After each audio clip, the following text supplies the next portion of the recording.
Pam Bondi never expected Madeleine Dean to walk into that hearing like a force of nature, ready to peel back every layer of secrecy she had tried to keep sealed.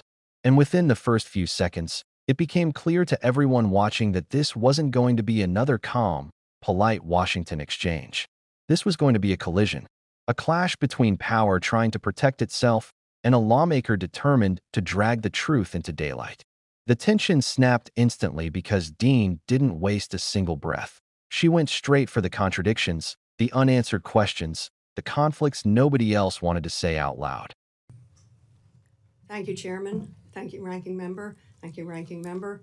Thank you, and welcome, Attorney General Bondi. I just wonder, sincerely wonder, do you hear how hollow your last words sound in light of the pardon of all of the January 6th people, day one of this administration? I believe you're sincere. You want to protect law enforcement, but your principal, the president, pardoned every single one on January 6th.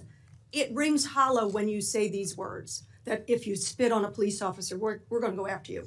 Talk to my friends who are Capitol Police officers who were here, 5 of whom are no longer here. They are dead. And this administration, and I guess I want to ask you, did you have any advice for the president when he came forward with the blanket pardon on January 20th? What advice did you offer the president? I am never going to talk about conversations, advice Were you in asked any for- way. were you asked I'm for never advice? going to talk about discussions I've had Because or have not had. you'll But remember- I can answer with the President of the United Yes or no? States. Did you give him any advice, yes or no?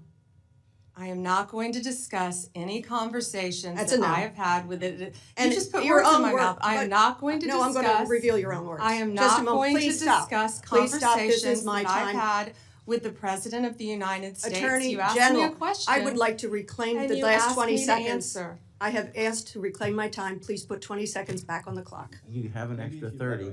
If the general, She answered and then answered it again and answered it again with a non-answer. I ask for your consideration if the of general putting time lady on. will let the 30 witness seconds answer the extra to begin questions, with. we will She proceed. answered it by saying no. Okay. The 3 hallmarks of this administration are incompetence, corruption, and cruelty. I'm going to focus today on corruption. And in my mind, there are 2 types of corruption: personal, and then the other I'm going to call public, governmental. Attorney General, have you ever been registered as an agent of a foreign principal under the Foreign Agents Registration Act? I assume you're talking about when I represented the country of Qatar for a very short time. The answer is yes. No, hold excuse on. me. No. No. For anti-human trafficking Just- for the World Cup. Anti-human trafficking Yes or for the no? World Cup. Attorney you can't General- put words in my mouth. No. You want to talk about incompetence? You're the one that Excuse said Joe Biden on PBS was competent. You had to retract those words. Mr. So don't Chairman- talk to me. Don't insult me publicly. This is so discourteous. This is so outside the committee's guidelines. Taking a personal shot at me while swiping at Biden? Very strange and very unprofessional of you. The answer is yes or no, and the answer is yes. You were registered as a lobbyist for Qatar. Is that correct? Yes. Never mind. Don't answer. Did you disclose that when you went before for the Senate for confirmation? Yes or no? No, it was not in your documents. The answer is no. President Trump. This was discussed at my confirmation hearings in detail. It was discussed, but you failed to bring up the conflict that you had. President Trump recently announced he'd accept that $400 million Qatar airplane because it was just prettier than the one he was flying around in. Is it true that you gave advice that this was legally permissible? Yes or no?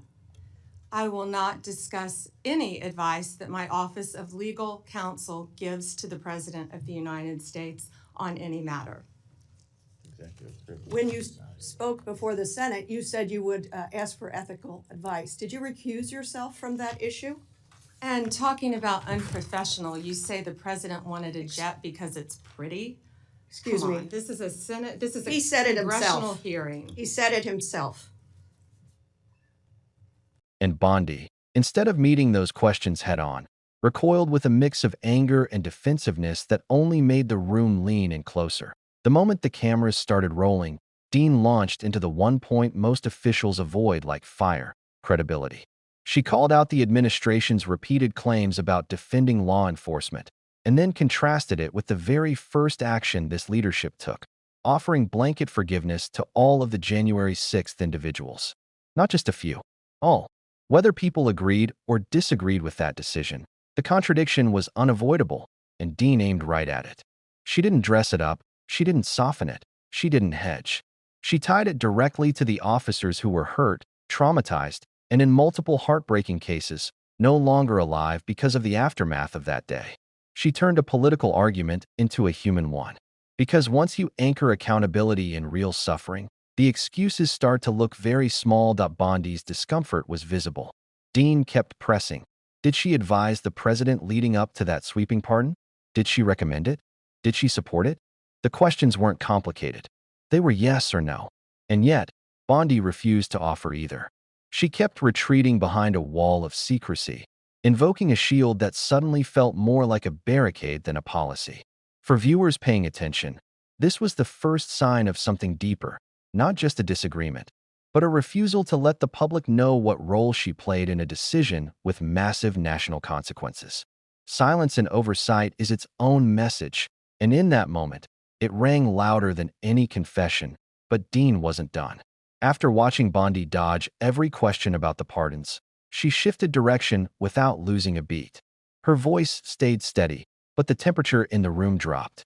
Because what she brought up next wasn't emotional, it was structural. The kind of issue that cuts directly into the heart of ethics and integrity in public service.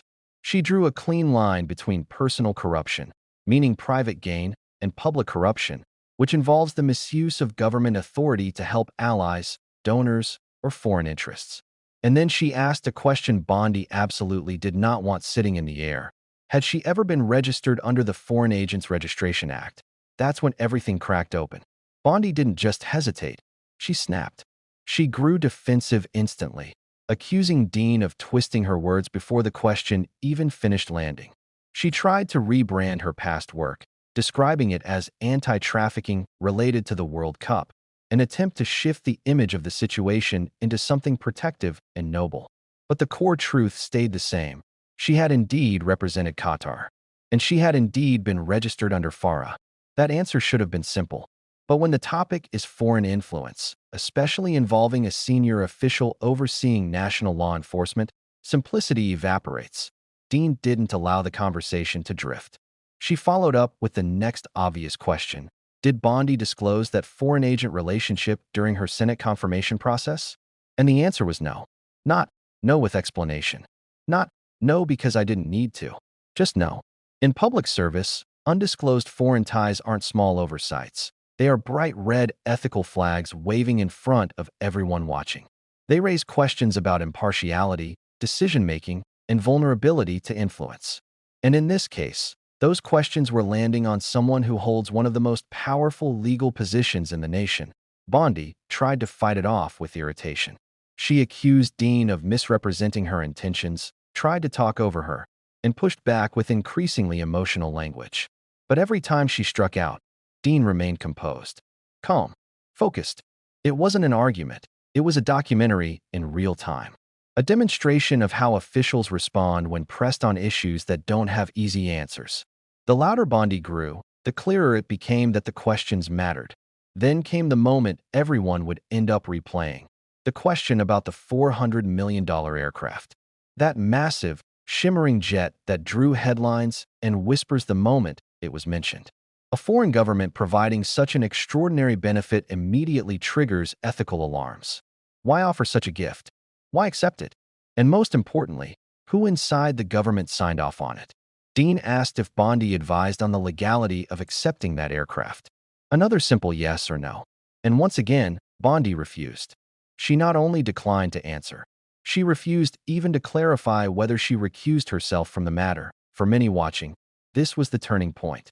Because the combination of factors, foreign ties, missing disclosures, and legal advice about high-value benefits, formed a pattern. Not a proven scandal, but a constellation of unanswered questions that pointed toward vulnerability. Online discussions began surfacing, with commentators suggesting that these connections were raising real concerns about impartiality. Not allegations of wrongdoing, but speculation rooted in repeated secrecy. And Dean, aware of how these hearings function, kept tightening the circle, not with accusations, but with facts and unanswered questions that demanded clarity. The pressure finally produced the reaction Dean expected. Bondi lashed out. She accused Dean of personal attacks. She insisted that the questions were unfair, that words were being put in her mouth, that the framing was incorrect. But the issue wasn't the framing. It was the absence of transparency, the refusal to explain, the insistence on hiding behind process instead of addressing concerns. To the public, that defensiveness didn't read as confidence. It read as avoidance, an avoidance that made the entire room feel heavier, sharper, and more aware of the stakes at hand. As the hearing continued, an unmistakable pattern emerged. Dean would ask a direct question. Bondi would give a non-answer. Dean would refine the question. Bondi would deflect again. Oversight experts watching live recognized the choreography instantly.